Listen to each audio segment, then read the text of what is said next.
So Dr. Laura Dabney here with you this holiday season talking about curbing the overeating, a problem I hear from many of you this time of year, all time of year, but especially this time of year. So let's talk about habits, because really overeating is just a bad habit. And I say just a bad habit, but habits are really, really hard to break. They're especially hard to break if you don't know the origin.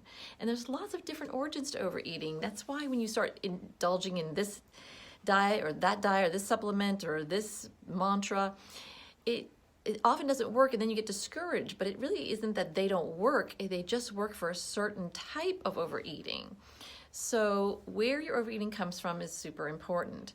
We've been talking about that the last two videos, and this week I want to talk to you a little bit about, we talked about neediness, how that's typically the source where people have trouble with neediness, but also people have symbolic meanings attached to being overweight or thin.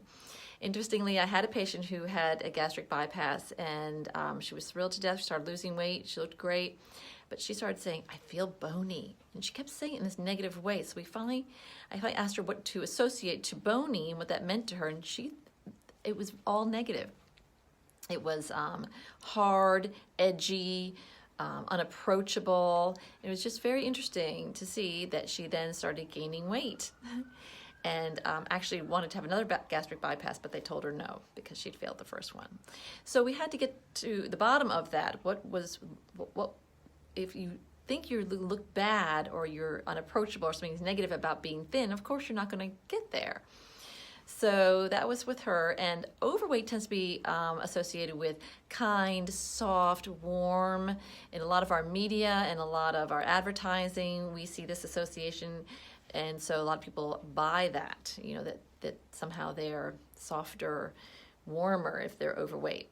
So you may hate being overweight, but there may be something unconscious that you don't like about being thin, or something you unconsciously really like about being overweight, and those need to be dealt with.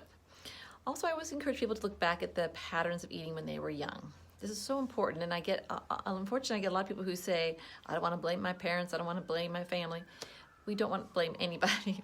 This is your problem, understandable, you're owning it, good for you, but we do have to understand where it comes from. So we're not blaming anybody when we look back at our childhood patterns, we're understanding. Okay, were you shamed for eating, too much or a lot? It's very common, right? So people start eating, "Oh, you don't want to eat another one. Oh, you shouldn't eat all that." My mother used to say, "Oh, you're going to get a stomach ache." So these fear factors from our parents can be playing around in our heads and impacting us today. Also, not eating. So this overeating can be a problem, but not eating, there's some families who would panic when a child said they weren't hungry or only ate a little bit. They really had associated eating a lot with always being prepared. I've spoken to a lot of parents who panic when their kids don't eat a lot, no matter how overweight they are, because they fear they're not going to have enough to get through the day. And we have to really unpack that and take a look at that. What does that really mean? So, taking a look at what the meaning of neediness is, we've talked about that quite a bit. Also, being thin or overweight, what are those meanings? And the meanings behind not eating or eating too much. All these are very different, and you come at it from a different angle, but understanding that will help you be able to curb the eating problem. As always, I want to hear about your efforts and what's worked, what hasn't. 757-340-8800.